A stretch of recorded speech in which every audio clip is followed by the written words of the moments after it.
What is going on, everybody? Happy Wednesday. I'm BobbyFi, back doing the BetQL show. Had a couple days off. I was at a wedding. Everything went well and had a great time, but did miss you guys, so happy to be back. Remember, if you're here, get on in chat, say hello, say what's up to all of us. We love to hear from you. I like to go back and forth. It's more fun than when you're doing shows on your own to have some back and forth. So get your questions in all time, DFS related, regular general sports betting related. We got it all covered for you. And we are here to make sure that you are happy with what we're bringing you. So real quick, right off the bat, I want to point out a few things. I'm not able to show you all the BetQL pages, obviously, for good reason. People pay good money, and it's a big thing. But we do give our free game of the day away. And we've got the Sixers and Cavs in that situation. You can see here that, there are some trends that are going to tell you otherwise, and we'll get to that in a minute that we can get to. But you can see the Sixers over here, 7.5-point favorites, was 8, actually dropped. We have it as a 2-star rating in a game that I actually feel nervous about. And I'll tell you why, because one of the other things we can spot is today's trends. And one of the things that's really interesting is the Sixers have been just awful lately, especially on the road. They have a 6-game losing streak overall and against the spread. They've gone 2-12 overall and against the spread in their last 14 road games. They're 9-20 and 8-20 overall against the spread on the road this season. That doesn't make you feel too good about that being your pick of the day, but you can see the money's going that way. There's the public money that we can show you right there. Want to see what some of the sharper people think? This is just some of the great stuff that we can give you for every game over on BetQL here. I'm going to take a quick look and see the best bets, what we've got over here.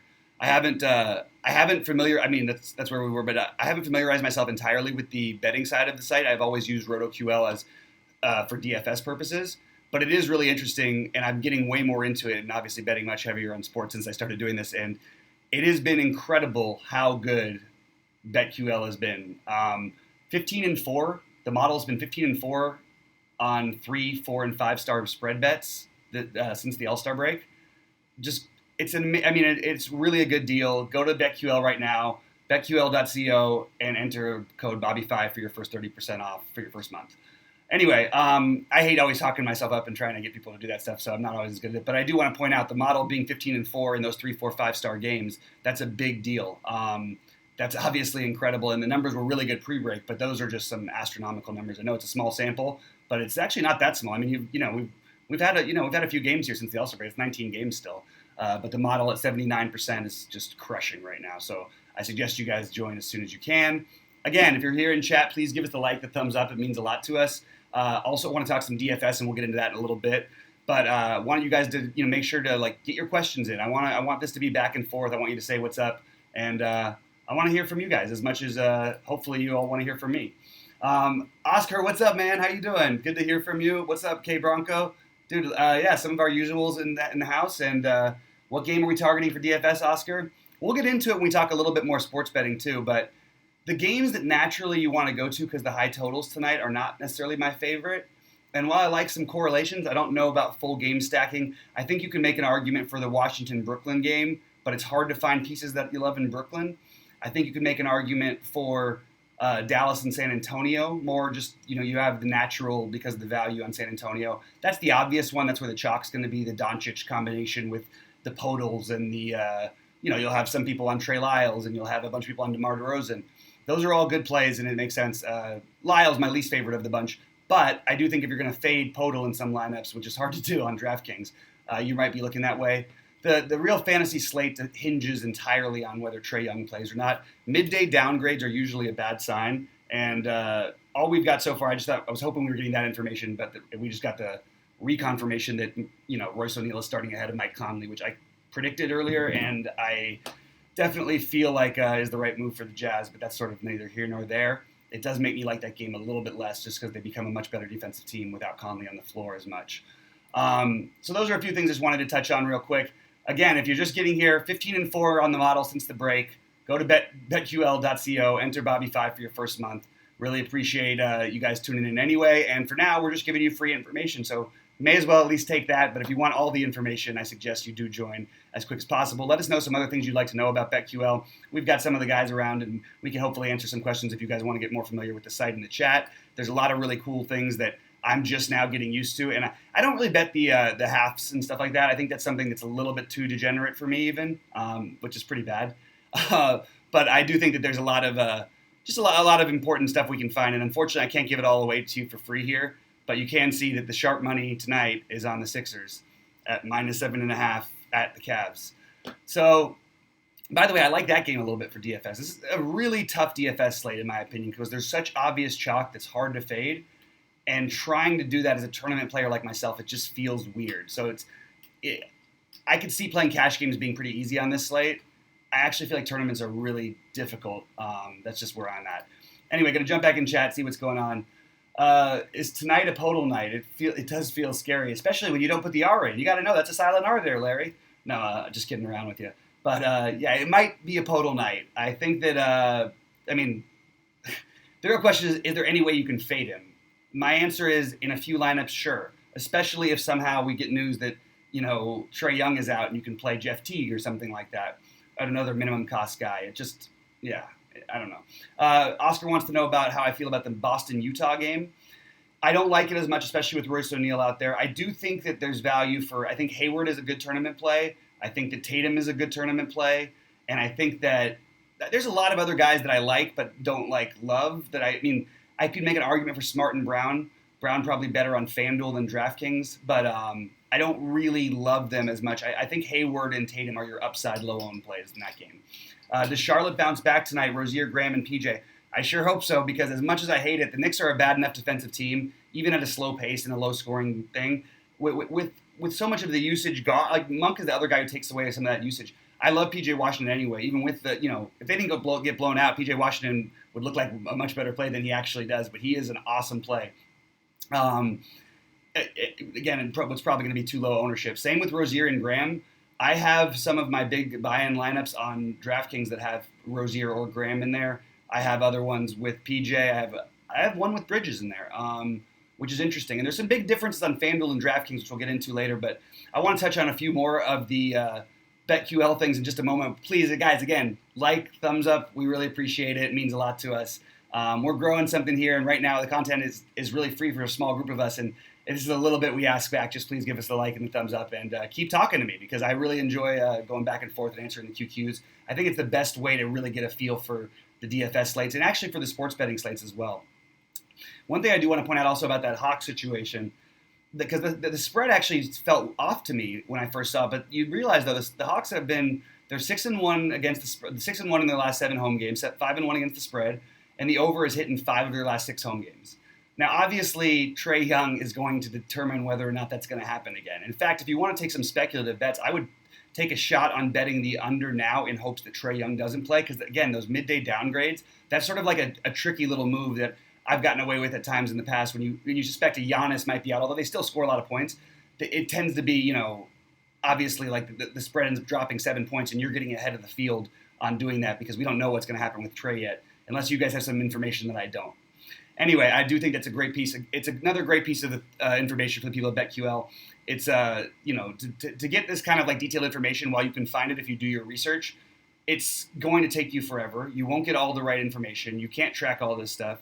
This is the best system for sports betting right now, as far as I'm concerned. Because look, I'll take 80% winning percentage or 79% any day. Anyway, let's get back to it a little bit with some of the QQs. Let's see. Thank you, Oscar. Appreciate you. Appreciate those of you who have hit the like button so far. Appreciate those of you, even if you haven't, just appreciate you for tuning in. It is, again, I always appreciate the QQs because it makes it a much easier show. Shows naturally like this are supposed to be done with, I think, multiple people, and it's something that I feel very capable of, but not. It's not maybe my. It's maybe not as ideal as it would. It's not as ideal as it would be if you guys weren't asking questions in the chat there with me. Yeah, Butler, K9 Bronco makes a good point. Jimmy Butler is huge news. The only thing is, it's not really so huge from a Miami other than Bam perspective for me. I don't really know if those other values are going to make a lot of sense. You got the prices for these guys on DraftKings, and it's just, while it's a great matchup and a good environment, there's just so many good plays on this slate. I don't find that it's a total game changer for me like it would be if they were maybe $1,000 cheaper on DK. On FanDuel, it's a different story. They're all more in play. And just to give you guys a little quick peek, because this is what I like to do, and everybody always says they appreciate seeing my actual lineups, and there's obviously a long ways to go, a lot of information that we're waiting on. But you can see sort of where my head's at. I'm certainly not trying to hide anything. I'm going to try and make the screen a little bit clearer for you guys. Sorry about that. Let me know if you can see it. And let me know what your thoughts are about my lineups. You can see there's some construction flaws. There's some things that are maybe a little bit not ideal, but you see the guys I'm targeting, where I'm going. And I am trying to correlate. It's just a little bit harder than I thought it would be, because I fell in love with a bunch of plays that are going to be lower owned than they should be on DraftKings. And I even conclude Luka as one of those. Even though he's going to be really popular, he still may end up being overlooked a little bit. Jimmy Butler, by the way, is in, so that makes Jimmy Butler in play. To me, that's what it does. I have less interest in Bam. I think he'll still make a few of my lineups, but that's sort of what that does for me. So Jimmy Butler is in the mix. So we already got that good piece of information out there. So really not waiting on a whole lot of other stuff other than, I think, the Trey news. And am I missing anything else? Because that's what I've got on my screen right now, and that's what I'm looking at. Again, these are my lineups on DK right now.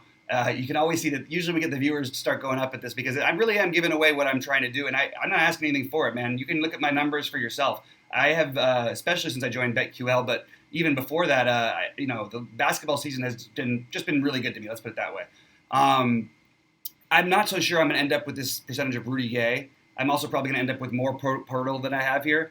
Part of the reason why I was able to have less ownership on him over here is there are some strong center plays. You can see what I tried to do in one of my big buy-ins over here by playing the Ayton Embiid. Hope you can somehow get, like 130 out of those guys, and it would make Podol's 30 possibly disappear. Because that being center only eligible, and of course in that same lineup, you can see I'm playing Trey Lyles as sort of a pivot in case you get some more Lyles minutes at the 5. That's just sort of the way that I'm thinking about it. I do like Saric, but Saric is such a great point to talk about RotoQL for a minute. Not BetQL, but RotoQL. The projection system, I always talk about this. I find it to be one of the most aggressive projection systems there is. It's how I started off, the one I started off using. I did really, really well with this about 3 years ago, I want to say.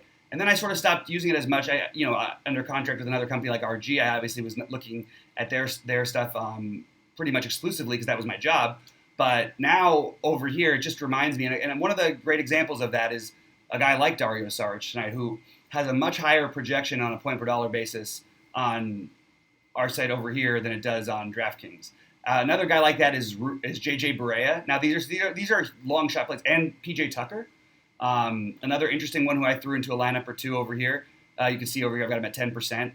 I like taking shots on these guys who are going to be overlooked and play a million minutes in a matchup that's going to be fast-paced, and they're going to need rebounding. He's basically their center at this point. So I know he hasn't been putting up the numbers lately, but he's another guy who I thought is kind of interesting.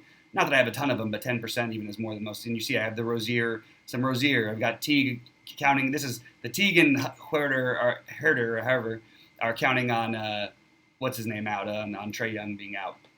And I have a little Miles Bridges. You can see in my bigger buy-in lineups, I have a lot more Podol there than I do in some of the smaller ones, which down here. I threw some Gorgies in there. And then real quick before we get back to the BetQL part of the show, we're going to talk a little bit about just some of those other, massive projection differences between maybe RotoQL and other sites. Let's just say I look at every other site's projections. So one of the other ones we find on FanDuel, by the way, Podol obviously is the highest point per dollar at almost 10 points per dollar, which is, I'm just going to give that piece of information away because anybody in any part of the industry, if you know anything about DFS, probably knows that already. But just wanted to point it out in case you're a sports bettor who's maybe turning in for one of the first times. Podol doesn't rate to be quite as high on FanDuel, and if you factor in ownership, I would put Gorgie as the better play. Now, it worries me, too, because they could easily play him off the court and play tiny. It's also a guy over, like, on a great example, Josh Jackson, guy you like much more on FanDuel at $3,500, the minimum cost. Naz Reid, Dario Saric, Gorgie Jang, Podol, all I think a little bit better plays on FanDuel than they are on DraftKings, and Josh Jackson. And that's pretty much what RotoQL is with as well. They have Gorgie basically almost tied point per dollar with Podol. I think that's fascinating because if you factor the ownership in, man, that's you're getting like 1/10 the ownership. I'm not sure where I'm going to go with my giant buy-in in the end, but I will have some of both. You can see in this lineup right here, I am playing Gorgie. This is just a 77 buy-in, but I threw in a few wild ones. I threw in the Gordon Hayward back in Utah. not really exactly game stacking in this, but you can see there's some correlation with James Harden and Ja Morant in that game. I actually prefer Westbrook, but I like both tonight, so I'm going to have some exposure to both.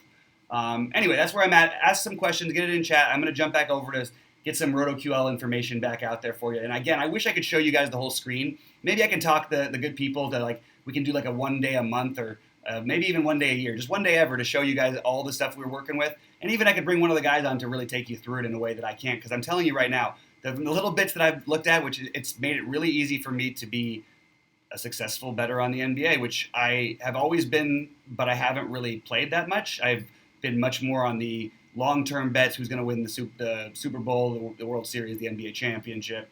I haven't really been the day-to-day straight sports betting guy unless I found an angle that I really liked, and I'm really into it right now. I'm actually going to the sports betting championships, I think what is it? It's next month, but it should be a good time. I'm excited for that. Should be playing for like $500,000, but it's fun. It'll fun to be, go over to New Jersey and check that whole situation out, run into old friends. Those events are always, live finals are just a good fun time, and I haven't played the sports betting championships yet, so I'm excited about this one. Anyway, jumping back into chat real quick before I go over there. Butler available, yeah, we see that. I'd like to see your FanDuel. K9 Bronco, what do you think about my FanDuel lineup now that you've seen it? Because I did show it. That was one lineup, but you know what? Because you asked for it, I will do one more lineup on FanDuel. Oh my goodness. I'm looking at here, and I look over on FanDuel, I'm looking at these baseball numbers, and I've just completely forgot there's a spring training slate and stuff. I don't mess with that garbage, just to be honest. I don't think it's the smart thing to do. It's a little too degen for me. And again, that's pretty bad. Here are some of my lineups on FanDuel. You can see this is not necessarily what I'm going to end up with. I'm telling you, there's a lot of information to come. But you can sort of see the angles that I'm taking. And look, there's correlation in all of these. You got Luka with DeRozan and Podol, Westbrook with Brooks. And then these other guys are on their own, but for the most part, you have a little bit of at least correlation. Oh, no, Kevin Love's with Tobias Harris running it back. It's and even, I'm sorry, I forgot to mention Josh Jackson as well in the Memphis game. So it's pretty much all correlated, with the exception of the one play of Julius Randle, and not one that I am necessarily married to, but I do like him in this matchup. And again, still waiting on information that's going to maybe make some changes here. I actually do want to throw one little pivot off of this, just in a lineup to see how it goes, because I think what really bothered me about this lineup, I left 400 on the table, which I don't usually do in the higher binds. It's fine to do, but there's a good slate with a lot of guys on it. I felt better going this route. What I would like to have done was get up to Gorgui Dieng, but with Kevin Love being as low owned as he's going to be, I'm not as worried about it. So it's kind of frustrating. That would be where I would like to go. I could argue for PJ Tucker. That's the pivot I was going to make over just in a second. But just to look at what I'm looking at power forward, I really like Randall. I don't love the spend ups over here at the price ranges they're at. So while I could play Collins over Randall, and that would seem like a logically maybe a better play, I think Randall might be that could be just the way to go here. I mean, there's a couple different 1v1, 2v2s I could do with this, which is probably what I'm going to do. And that's actually what I've done in building my FanDuel lineups. When I show them to you, they're basically, you can tell where my head's at. On FanDuel, I play guys 50, 75% a lot more than I do on DraftKings. But on DraftKings tonight, I'm much more top heavy at the moment. But again, we're waiting on obvious information. We're probably waiting on stuff we don't even know about yet. But you can see that's not my 1500, but that's one of my 77s. Anyway, I'm going to take this one out of here to take it back to the BetQL part of the show. I want to talk about a couple other things that we have noticed in these. I'm reading our list of trends over here, which again, I can't put everything on the board, but it's really helpful to have. So the 76ers spread and over are the best bets. I prefer the over to the spread myself. Now, that's just my personal take on this game. I would trust the BetQL people better than me. They've been pretty damn right about this stuff. And while it's not a 3 to 5 star game, which is the 79% that I usually, a guy who's a little bit new to something and who's usually not conservative, but conservative with my bets these days, that's where I'd want to go. Again, here's all the basic sportsbook information. You have all the average information. You can interpret all this stuff. I would trust the trends. I would trust the situations like that. You see the Sixers here, 7-20 versus teams who make 6 or more 3-point shots in the game this season when on the road. But they're just really bad on the road. Basically, all their road numbers are going to tell you stuff like that. Look, what are they here? It's a good offensive team, again, on the road. It's all good information. Basically, the Sixers are terrible on the road, and yet everybody and all the smart money is on the Sixers tonight because they're, in all fairness, the Cavs, and the Sixers need to win games. That's why there was some speculation they were going to rest players earlier in the day, and I just thought it would make no sense to me. This is too important of a time of year for them. I'm just double checking real quick to see if we get any new updates coming in. Looks like just a different. That's one thing when you subscribe to too many of these things, you end up getting multiple Jimmy Butler updates. Guys, we're going to run these shows for about a half an hour, so I want you guys to get in and make sure you're subscribing to the channel. Please give us the like, and make sure to get some QQs in. Tell me what you hate about my lineups. Tell me what you like about my lineups. Tell me what you think is wrong. Ask me why I'm doing what I'm doing. All of it, and then let's talk about some of these sports bets and tell us some of the ones maybe you like tonight that I can't give you all the information on, but I can certainly give you what we have been told I was allowed to give you so far. Basically, everything I'm reading just tells you how bad the Sixers are on the road. And yet again, that's the best bet. Well, not the best bet, sorry. That's the free bet of the game of the day. I personally wouldn't bet it, but I would bet the over. I agree with that over. That's sort of where I'm at. It does worry me a little bit without Simmons in there to play it, but with Burks and Robinson, they still got some speed on there. I'm not even sure that I'd bet the over now that I think about it. It's a tough one for me. This is a game I would stay away from. Just some of my personal, the ones that I actually like tonight. Not for DFS purposes necessarily, but just some of the spreads I like. I'm interested in the Celtics over the Jazz. It's a tough situation, a 4 out of 6, but it is a 4 out of 6 after the All-Star break.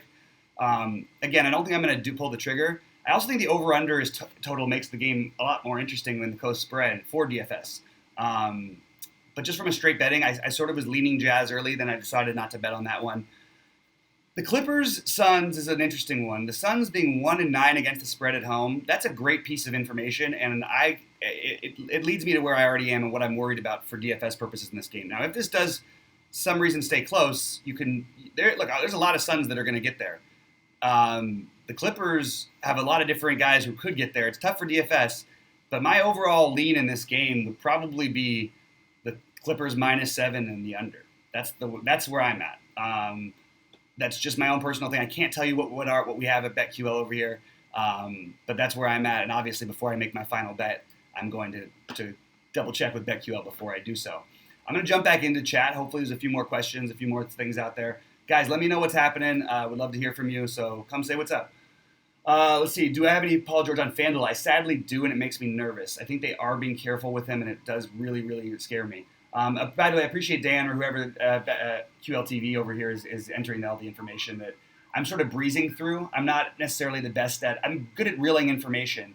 I'm not necessarily the best at reading it directly word for word, so I appreciate getting the exact wording in there because I'm here to sum it up for you guys. Yeah, and there's the free game page. Again, if you guys haven't already, go to betql.co and say enter BobbyFi. I was going to say give us the thumbs up, but that's what we want you to do here. Enter the code BobbyFi, get 30% off your first month. And we are going to keep these shows going for you free every day. So make sure you're with us because we really do appreciate it. And again, I would love some more questions. K9 Bronco, what did you think? What did you think of my FanDuel exposures? What is different about your lineups? Oscar, who are you leaning towards? I want to know what you guys are thinking too. Larry, what's happening? Are you going to play Podol tonight, or are you just going to feel like not playing him and then play him anyway? Because that's sort of where I'm at. But I don't feel great about it. It's not that I don't feel great about him. I don't think you need to be big against Dallas. So there's a chance. It just feels like a silly fade, but there's a chance that maybe the minutes could go elsewhere, I guess. That's the argument for it. All right. Thoughts on playing one FanDuel lineup, paying up or paying down for center? I think that if you pay down, I would take the longer shot Gorgie Jang over the much higher owned Podol. And over here at RotoQL, that is something that we have highlighted that I really appreciate it. That we really appreciate. Anyway, so I would probably lean towards, if I'm paying down, Gorgie, and if I'm going to pay up, I would probably skip Embiid and play Ayton if you want to differentiate yourself, if you want to try and win a tournament. Again, you can win a tournament with all those guys too, but you better get different somewhere else because those are the chalk. Podol and Embiid. You can see, I showed you in my FanDuel lineup how I have Kevin Love at power forward. That should differentiate me enough to where I can make those kind of plays. I'm also double paying up at point guard over there, for example. Let's see what we got here. Wilson Chandler is out. Doesn't really do much for me, to be honest with you. I want to take a look at some of the projections that we have, but it's probably something we're not going to be able to get to on this show because it's going to take a while for pretty much all the projection systems to update. But that's kind of an interesting little note here. K9 Bronco, you like Westbrook, LeVert from Phoenix on FanDuel? Yes, I am on board with all of those plays. I don't have them all in the same lineups. I don't know if Bridges gets as much of a bump as everybody thinks he does. However, with the minutes that he gets already, he's already fine. Obviously, a tough matchup individually, but he's not a guy who's going to try and take you off the dribble anyway and try and beat guys like Kawhi and Paul George. Tell us the best time to do these shows. Also, we did this one at 4:30 Eastern. I'm on the West Coast, obviously. I want you guys to tell me what you want to see and give us a better idea of that because we're doing it for you. We're sitting here telling you, what our information for free. I'm giving you my lineups. I'm giving you the BetQL information that I'm allowed to, which unfortunately isn't everything. But I would like to get your guys' love and give us the likes and thumbs up, and also most importantly, to get you guys telling us what kind of a show, how you want it directed, how you want it to run, what you're interested in, how we're going to make you money, because that's what we're here for. And at BetQL, RotoQL, again, if you don't have the apps, make sure you download both apps for free. I don't see any reason why you wouldn't. The information on the RotoQL app, I actually think that if you're a savvy player at all and you don't even do much research, you can pretty much build a team, even in basketball, pretty quickly just using that app. So it's a really, really good app there for RotoQL. So without giving away too much other stuff, I want to I do want to point out that I'm going to log in something. I want to see what the take is on some of the games that I like.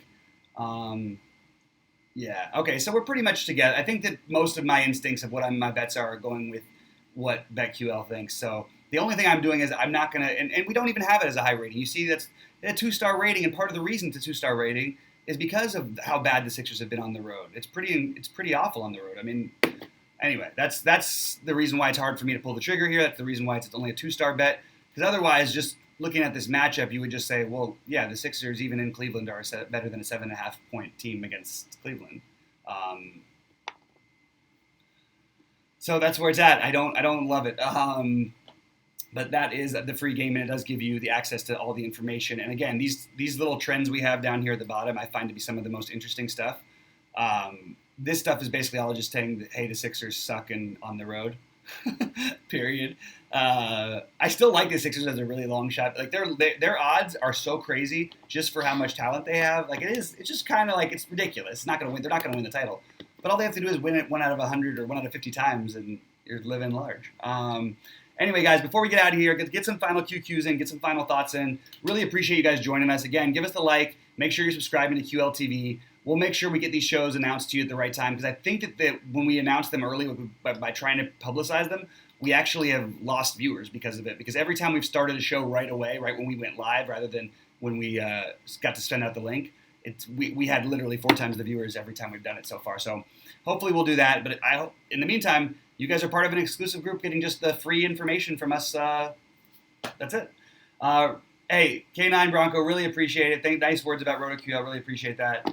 K9 Bronco also says about Cam Johnson as a pivot off of Jackson on FanDuel with small forward. I think that's an awesome pivot. I love that call.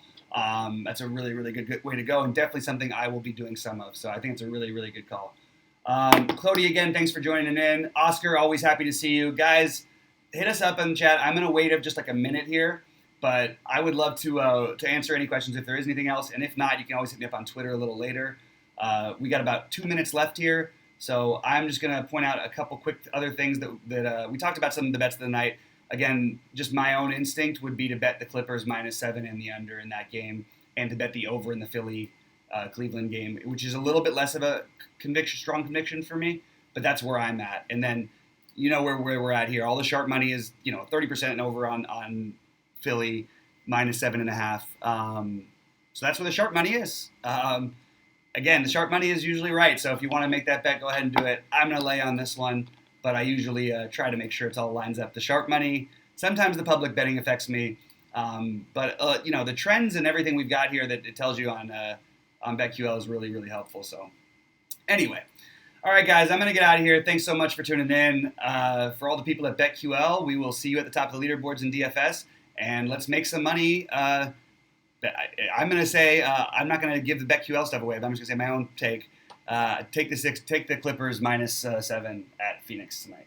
Harden or West on DK. For me, it's Westbrook, but I like both, so I have exposure to Harden, but I'm a little bit higher out in the field for Westbrook.